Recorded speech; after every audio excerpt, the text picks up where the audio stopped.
Hi, my friends. So I just bought the professional version of Portfolio Visualizer. It's like 400, maybe $500 a year. It's fantastic, and you don't even need to get the professional. I love this thing. It's nuts. I just bought it last night. I just started using it. So let's go to. Let me show you what it can do here. So hold on. I'm going to go to incognito window so it doesn't log me out. And we're going to go to Portfolio Visualizer and tools or pricing. So we're going to look at this. This is free. Why would you not do this? It's free. No login requirement. Personal and education use. Monte Carlo simulation. And I'm going to show you what we're going to do here. I just scratched the surface. It's a wonderful tool. This is my box. I like to customize tax assumptions. I also like the be able to put management fees in there and stuff too. You could buy this $20 a year, a month. That's $240. Bill annually. But anyway, so let's just go into this here. So what we're gonna do, blink, is I thought I'd get rid of that. Blink right there. All right, so we're gonna go to Monte Carlo. We're gonna go to Tools and Monte Carlo. What was it? Financial? Does that say financial goals? I thought it said financial goals. Yeah, look at all this stuff. I mean, it's crazy. There's no reason why you'd want to do. Anyway, whatever. So what we're going to do is we're going to do it a Monte Carlo. We're not going to do asset classes. We're going to go do a ticker. All right. We're going to come down here and we're going to put VWELX. We're going to do 100%. We got a million schmackers. We're going to put 50,000 a year. We're going to take 50,000 a year out. Inflation adjusted, yes. Pre-tax returns, yes. We can do no adjustments, but you can do historical rates of inflation, parameterized rate of inflation. I don't even know what that is, but you can do, if you want sequence of return risk, you can say worst 2 years, worst 3 years, historical returns. You can do statistical, just so much stuff. Your pre-tax, you can do 30 years. Withdrawal monthly, quarterly. You always just want annually for sure. It seems like I'm missing fee structure. You can put add fee structure. That's what I'm able to do because I bought the Pro model. You don't need all that, but inflation historical rebounds. Okay, good. So what we're going to do here is we're going to hit run simulation, and it's going to come back, and we're going to see a graph here, right here. All right. So basically, what this is saying is, if I take 50,000 a year out, I adjust it for inflation from Wellington, going back to basically 1929, we're going to have how many different iterations of this? We got $10,000 stimulated portfolios. And 86.4% of the time we had money left. 50,000 a year, 5% adjusted for inflation. All right. On top of that, we go up here and we can see the 10 percentile, we ran out of money. All right. So 10 percentile, we have negative 100% because we drew down everything. And you can come down here, you can see there's a 10th percentile. We ran out of money in year 27. All right. 25th percentile, right? 75% of the time we had more. We had $538,000 left. That is adjusted for inflation. All right. So in real terms, we still had over $500,000, over half what we put in. Again, taking 5% a year, $50,000 a year, adjusted for inflation. All right. So what I said is I wasn't quite sure what the safe withdrawal rate and the perpetual withdrawal rate was. So I looked and I came up with this right here from my man Jim Otter. He's got I think he still has his website. I forgot what it's called though. Let's see if he still got it. I'm a huge fan of Jim's over here at Retirement Optimizer. Yep, retirementoptimizer.com. So I wasn't quite sure what the difference was. So now I know. Sustainable withdrawal rate. If you are retirement income, you already know. When preparing a retirement plan from the age of 65 to 95, you might say something like the sustainable withdrawal rate will be 3.5%. What that means is if you have $1 million earmarked for retirement, you can take with $35,000 a year adjusted for inflation, and the chances are at 95 they'll still have income, if that makes sense. The perpetual withdrawal rate is similar, except it is perpetual as that it does not have a specific time period. Theoretically, it's forever, if that makes sense. So a sustainable withdrawal rate is for whatever time frame you're saying is a fixed time. I'm going to be dead at 95. Perpetual says I'm going to live forever, essentially. So I did not know that. So that's pretty good. So let's go into the port right here. All right, so basically what we have here is a safe withdrawal rate for 30 years. Remember, I had 30 years as my simulation period. was 5.83%. Perpetual forever is 4.32%. So in the 25th percentile, 25% of the time, or I have 75% of the time I have more, but 25% of the time I have this or less. The perpetual was 4.32. So that means for 40 years, for 50 years, for basically forever. 25 percentile on the 30-year safe withdrawal rate was 5.83. I'm only at 5%. So if you stayed in the 25 percentile, you could take 5.83% a year. If you stayed in the 50th percentile, you could take 7.25. 50% of the time you have 50% of the time you have over 1.75 million left over when you're dead, adjusted for inflation. I'm like, why are we so stuck on these last things? It doesn't make sense. But Josh, only have an 86% probability.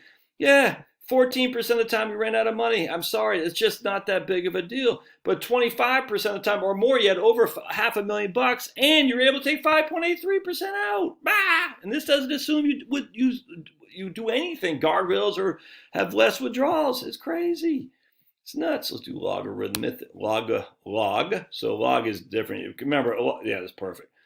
10 to 100,000 is the same percentage as 100,000 a million to 10 million is the same percentages. If we don't do logarithmic, 0 to 5, 5 to 10, well, it's the same number as 5 million. 10 to 15 is the same number. It's not the same percentages. You always want to do log, actually. And then if you do inflation adjustment, you'll see we're all right here. And you want to do inflation adjustment too. But you can see it, year 26, you ran out of money in the 10th percentile. Well, that's no big deal. It seems like I have something else I want to show on this. We're going to go to, so check this out. You can change your sequence of return. Let's say we had the worst first 2 years. We had the worst first 2 years of Wellington Fund. I can't remember when those years would be, but just off the top of my head. What would be even the worst 2 years, we still had a probability of success of 54% of the time. In the 75th percentile, we ran out of 25th percentile, we ran out of money in year 20. The 10th percentile, we ran out of year of money in year 16. But the 50th, 75th, and 90th percentile, we had over $500,000 left. So yes, we did run out of money, but I mean,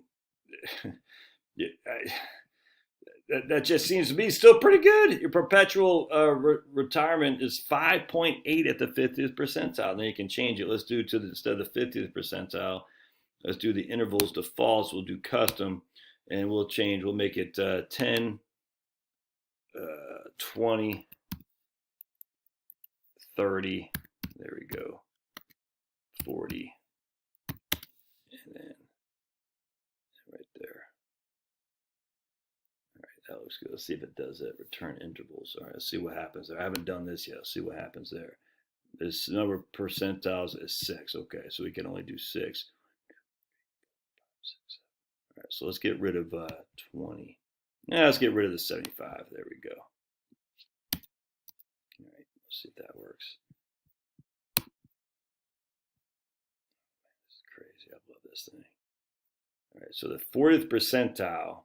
All right, so we ran out of money. What was this? What do we got going on here? I forgot what we had going on. Rebalance annually. Oh, worst first 2 years. All right, 290. Okay, custom.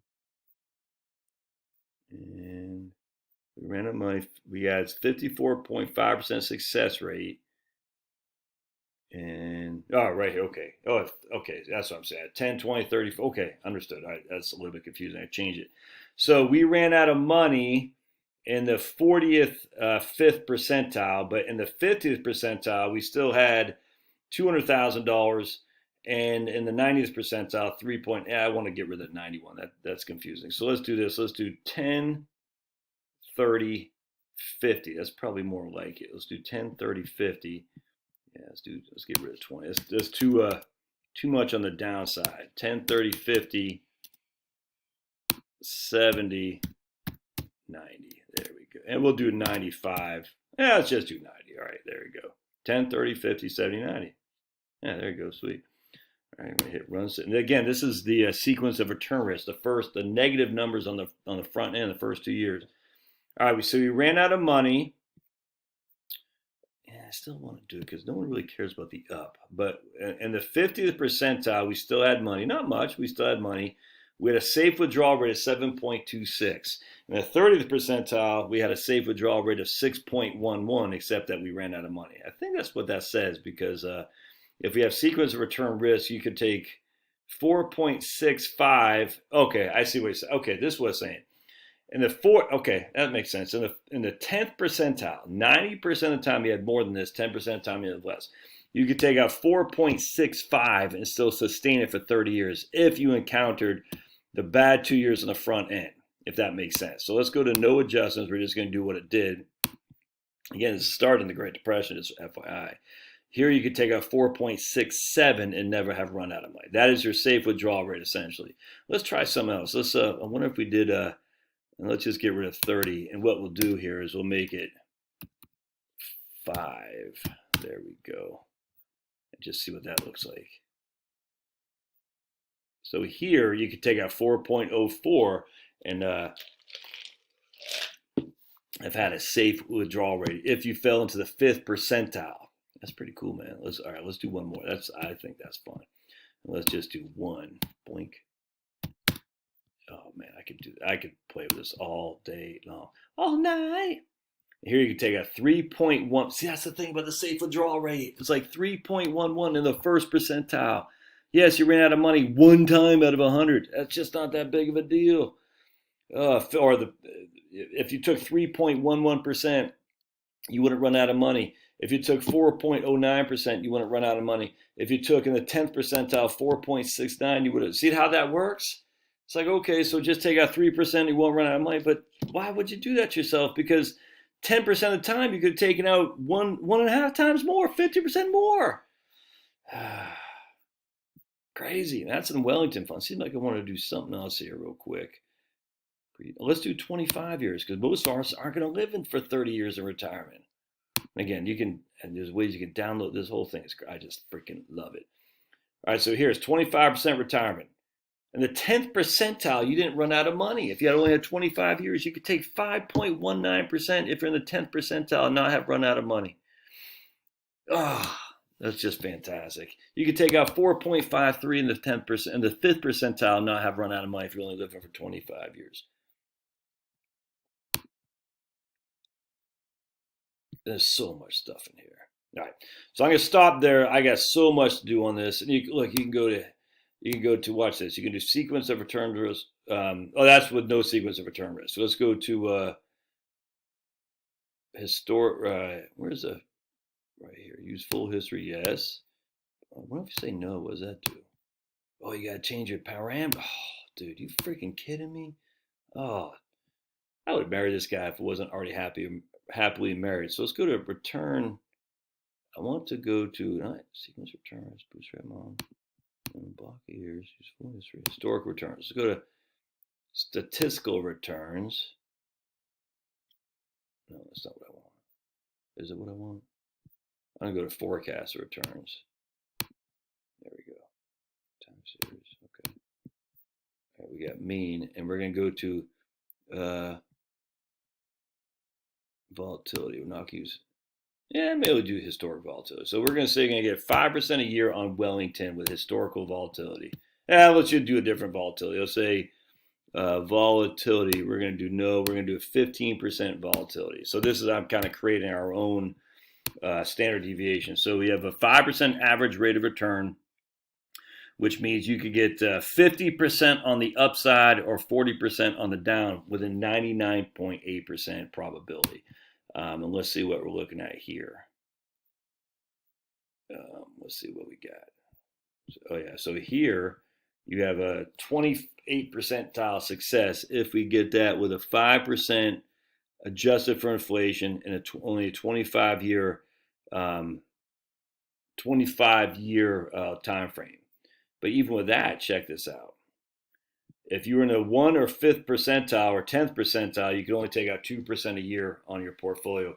50th percentile, you could take out 3.93. All right. 70 percentile, you could take out 4.9, and then finally 6.6. So that gets a little bit dicey right there. If we had a 15% standard deviation, a 5 rate of return, you know, this can be tough. It can be tough. So let's adjust that to 40,000 a year. Oops. This is only for 25 years. Now this assumes low rates of return and high volatility, which, you know, I don't think Wellington's got that kind of volatility. I'm not actually sure, but here 49.6, 49%. Oh, just so much stuff. Okay, I gotta get out of here. But and then I think you can download all this stuff too. Oh, look at that. Just so, I mean, literally, man, there's so much Excel. All right. So there's no reason for you not to get this thing. It's free. All right, we'll see you guys.